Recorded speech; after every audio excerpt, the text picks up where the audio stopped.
বানিয়েছে, যার জন্য হযরত বাবা আদম আলাইহিস সালাম হাওয়ার জন্য পাগল হয়ে গিয়েছিলেন। এবার কি আপনি জানেন কেন পাগল হয়ে যায়?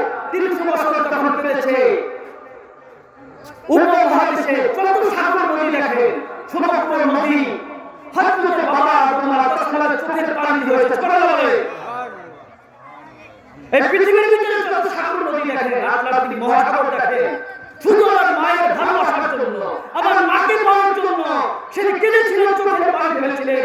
যেখানে তার চোখের পানি পড়েছে সেখানে সাগর হয়ে গিয়েছে, যেখানে তার পা পড়েছে সেখানে বিশাল বিশাল পাহাড় হয়ে গেছে। সুবহানাল্লাহ। যে পাহাড়গুলি আল্লাহ রাব্বুল আলামিন পেরেক দ্বারা নির্মিত করে দিয়েছেন, এই পাহাড়গুলি যদি না বানাইতাম তাহলে পৃথিবী হেলাদুলা করত।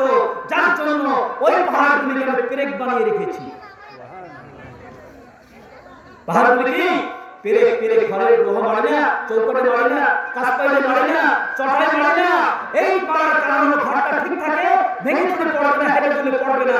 আল্লাহ রাব্বুল আলামিন সাতটা জমিন বানাইলেন। আরেকটা কথা না বললে নয়, এখন বলে দিই, আপনারা তো বলতে পারেন সাতটা জমিন কোথা থেকে পাই না, আর সাতটা জমিনটা কেন হবে, কয় মাইল তার উচ্চতা হবে, কয় মাইল তার দীর্ঘতা হবে, কয় মাইল তার কোন কাজটা হবে?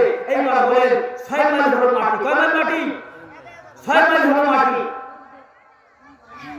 6 মাইল হলো লোহা, 6 মাইল হলো সীসা, 6 মাইল হলো তামা। সুবহানাল্লাহ। মোট এই আসমানের গভীরতা হলো 24 কিলোমিটার। সুবহানাল্লাহ। এই 24 কিলোমিটার পরে হলো জাহান্নাম। আমার বন্ধুরা, বাবাজিরা, আমাদের প্রধান অতিথি, প্রধান মেহমান চলে এসেছে। তারপর আমরা সুন্দরভাবে সুললিতভাবে আমরা কোরআনের আলোচনা শুনবো। আল্লাহ রাব্বুল আলামিন আমাদের সকলকে তৌফিক দান করুন, বলুন আমিন।